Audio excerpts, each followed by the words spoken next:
ถ้าพระเบรเราจะแผ่เมตตาเราจะปิดจะเต่าแหละจะโอเคหายใจลึกๆออกมากันหนึ่งครั้งโอ้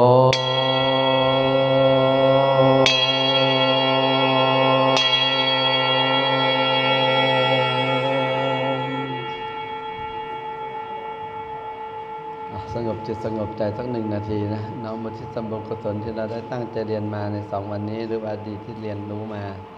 เพเมตตาคุณพ่อคุณแม่คุณครูบาอาจารย์ตลอดจนสรรพสัตว์ทั้งหลายตัวมันทั้งหลายขออะไรนั้นจงเป็นสุขด้วยกันทุกคู่ทุกนามด้วยเถิดสัพเพสัตตาสัตว์ทั้งหลายที่เป็นเพื่อนทุกข์เกิดแก่เจ็บตายด้วยกันทั้งหมดทั้งสิ้นเวลาของดูจงเป็นสุขเถิดจะได้มีเวรแก่กันและกันเลยปัจจาโหนตุจงเป็นสุขเถิดจะได้มีความทุกข์กายทุกใจเลยสุขีอัตานังปริอรันตุจงมีความสุขกายสุขใจรักษาตนให้พ้นจากทุกภัยทั้งหมดทั้งสิ้นเถิดลาภะพร้อมกันอะระหังสัมมาสัมพุทโธภควาพุทธังภควันตังอภิวาเทมิสวากขาโตภควตาธัมโมธัมมังนัมสสามิสุปฏิปันโนภควโตสาวกสังโฆสังฆังนามามิตบมือ1 ครั้ง2 ครั้ง6 ครั้งอุช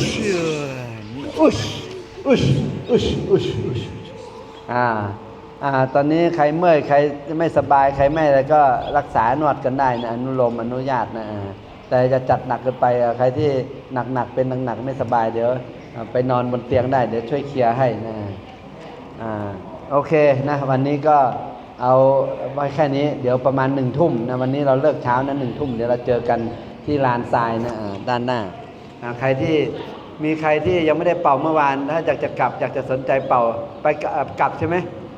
ถ้าเรากลับนี่เดี๋ยวจัดให้เลยพี่เลี้ยงช่วยจัดให้เป่าให้ก่อนก็ได้นะเดี๋ยวจะมาจัดให้เป่าข้างนอกร้อนหรือว่าไม่ร้อนถ้าไม่ร้อนจัดนั่งข้างนอกเลยก็ได้นะเดี๋ยวเป่าให้ข้างนอกเลยเป่าเบาๆไปก่อนนะคนที่อยากจะลองเป่าดู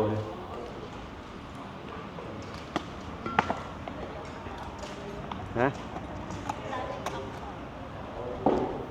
เดี๋ยวใครที่นอนที่นี่เดี๋ยวตอนเย็นค่อยเป่าใครที่จะกลับค่อยเป่าให้ก่อนคือเป็นโรค SOD พุ่มพวงเป็นเกล็ดเลือดแล้วก็เคยสโตรกแต่ว่าสโตรกมันไม่ได้เป็นเส้นเลือดตีบมันเป็นเลือดแบบไปเลี้ยงสมองไม่ถึงจะเป่าได้ไหมคะอันนี้เป็นเรื่องตรงสโตรกใช่ไหมได้แต่ไม่ต้องทำแรงนักโรคพุ่มพวงเป็นหืดเป็นหอบพวกนี้ใช่ไหมไม่ค่ะเป็นทางเกล็ดเลือดค่ะเหมือนกับเลือดมันไม่สร้างตัวช่วงก่อนนี่คือแบบว่าเหมือนพอเลือดออกเลือดไม่หยุดอะไรอย่างเงี้ยค่ะพระอาจารย์เกล็ดเลือดเม็ดเลือดแดงเม็ดเลือดดำหายไปเหมือนโอ่งที่รั่วอะไรอย่างเงี้ยค่ะก็ได้ลองเราไม่ต้องจัดหนักจัดเบาให้จัดเบาๆนิดเดียวพอละนิดเดียวอย่างงี้แรงๆไม่ต้องเอาแรงน่าจะได้อยู่นะแต่โรคพุ่มพวงก็เคยเจอเหมือนกัน